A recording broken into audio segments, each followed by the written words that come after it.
Hi, so you're thinking about starting a team and you're wondering what is really involved? What does it really look like? How much time do I have to spend? Hi, my name is Thomas Heimann, and this is an episode where we're taking a look behind the curtain, so to speak, of what it's really like to run a high volume, high performance team. What are some of the trade-offs and what are some of the things that you need to know in order to avoid going down a path that could lead to non-productivity? And what do I mean by that? Well, right now you might be a busy real estate professional and you decide, I'm doing great. I did 8-10 million last year and I want to grow my business, so I'm going to start a team. The challenge is when you start building a team, even if you do everything right, and I went over some of the things to look out for in my last episode, you are in essence starting a new business. Running a team is very different from being a sole practitioner. And a couple of things that come into play are hiring and accounting and management of your business in a different way. And that can suck you out of the business if you don't go about it the right way. So as a team leader, you really have a handful of functions. Number one, you are the rainmaker, so you are the person that's responsible for bringing in the business. People will join your team because they're looking to you to drive their business. And that's why they go on a 50-50 split or maybe 70-30 on the listing. That's 70 to you as the team leader, 30% to them. And so in order for somebody to make that trade-off and say, okay, and I still have to pay my split to the broker, I still have these other expenses, but why would I join you as a team? It's because you're going to make more money joining my team than you would on your own. And most team leaders will focus on hiring brand new agents. I've actually hired people that didn't even have a license yet. I just knew they had the right personality and I worked with them to get their license. And then I started training and mentoring them in my team. And so finding those people, hiring, training, mentoring is a huge time suck. So you got to think about that. You need to be prepared and have the time, because the worst thing you can do is hire someone, throw them in your team, send them some leads, go do some open houses, hear some buyers, yada, yada, yada.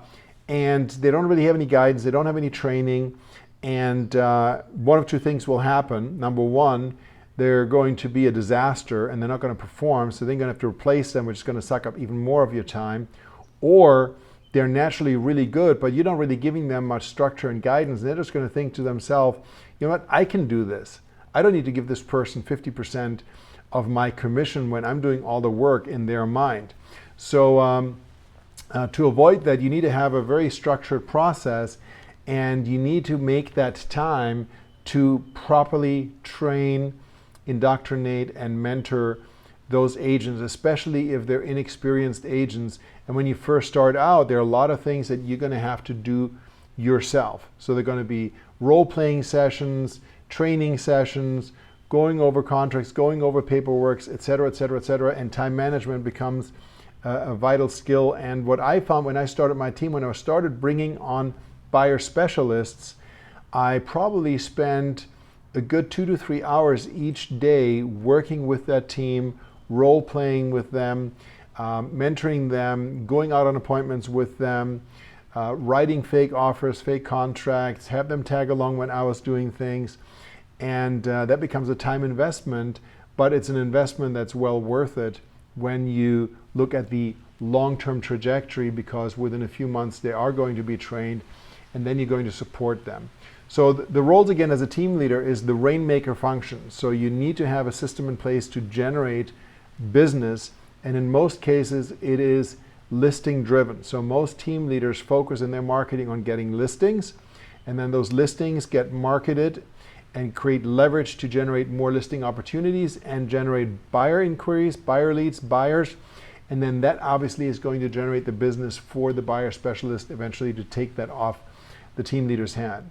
The second thing as a team leader is you are the leader. You are the CEO of your organization. So you set the pace, you create the culture, you decide what your organization is going to be like.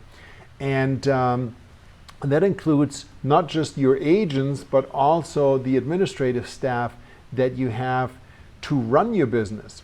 So I met a very amazing woman Jenny Weimer. She's from Orlando and has a team brokerage. So her and her husband really exploded that business.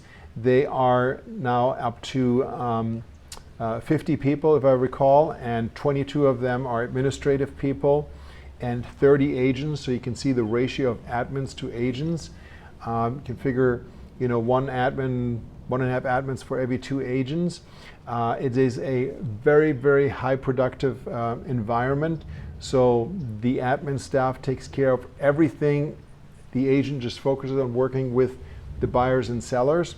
And I believe last year they did about 900 transactions. So 30 agents doing 900 transactions, that's 30 transactions a year each. So very, very high performance. And I apologize if I'm off on a couple of numbers, but she is and her husband are the CEO of that company. So you have that leadership aspect as a team leader, where you are the leader not just to your agents but also to your team, to your admin team. And as your organization continues to grow, your administrative team is going to continue to grow as well. And so that will take up some time. So this means you're going to be spending less and less time out in the field actually selling. Some of these things can't really be leveraged away or abdicated. If you run a huge team, obviously you can hire a business manager, a COO to run your business side, but you're still the leader, so you're still going to have to spend some time on that, even if you can get to the scale where you can have other people handle the training, et cetera, et cetera. But you got to get there first. You're not going to get there overnight. So during that transition phase, as you're beginning to grow your team, what I see happen sometimes is that the team leader gets so excited about building their business that they're taking their eyes off the ball with respect to what's generating the money right now for them, and their productivity actually starts to decline. And you don't want to be in that situation. You don't want to start building a team and your productivity starts to decline. Now, myself, my background, I was very happy, or fortunate, I should say, that I had a business background. I've built some successful businesses that scaled. So I was familiar with that process, but I've just seen it happen with others that are running a team. A lot of agents want to build a team to create more time freedom for themselves. And when you get to a certain point, that certainly is possible. So in theory, you could step away from your active, even listing agent role if you have a team with the right roles in place. Other people are handling the marketing, other people are handling the advertising, other people are handling the leads that are coming in, other people are managing your agents, your team members, and you have a listing specialist that goes out on the listing. So obviously you have the ability to do that, but to get there, you're going to find less time freedom initially. So to build a successful business, you need to make that commitment and be aware that you're going to spend a significant amount of time. When I built my team, I really didn't do it with a view towards I want to have time freedom and not work. I've had some very, very high production goals that were driving me.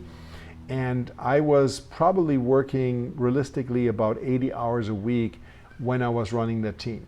So now, of course, if you're working 80 hours as a sole practitioner, which a lot of agents are, you're just not going to be as effective and as efficient than if you had a team. Also, you do have the ability to once in a while get away and take a short vacation. And God forbid if somebody got sick, you have that coverage within a team where you cross-train people and so you have a little bit more security. If it's just you, if you're a sole practitioner and you're the only one that's doing everything, which is the case for most agents, then of course, if something happens, you get sick or you have a family emergency, then your income, of course, will stop immediately.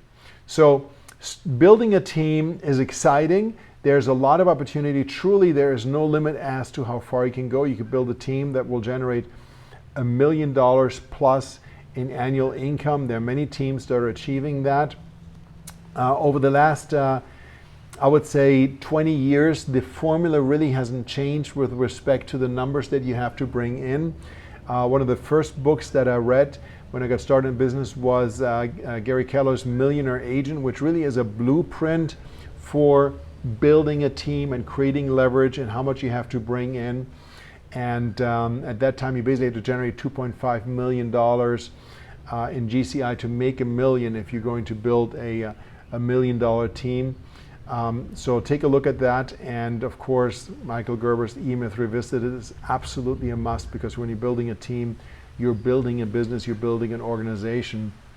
But there are some trade-offs. You're going to be spending a lot of time, especially during the startup phase, and you want to be aware of the different roles that you have to fit, and make sure that you don't take off your eyes from the ball and dip on your productivity. Your production should absolutely never ever drop.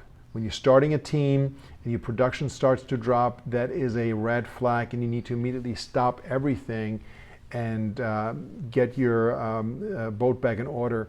And I would say the number one reason, I'm going to close on that, is that people try to do too much all at once. So they go out and hire an admin, they go out and hire an ISA, and they're going to go out and hire a buyer specialist or two, because they just want to be that big team overnight, even though they really don't have the structure and volume in place to support that. And now they're going to have to deal with all these different people. They need to be trained, supervised. They're going to do a half-assed job at doing it. Plus, it's going to suck away their time from the business, so their production drops. You don't want to be in that situation. If you have questions regarding building a team, please reach out to me, leave a comment. If you enjoy this type of content, please subscribe and click on the little alarm bell on YouTube, and you'll be notified when I have future trainings coming up. And as always, please give me your feedback. Let me know what you liked, what you didn't like. If you have any questions specifically, trainings you want me to address in the future, I'd be more than happy to. And for now, thank you so much for taking the time to watch this. I'm Thomas Heimann, and we'll talk again soon.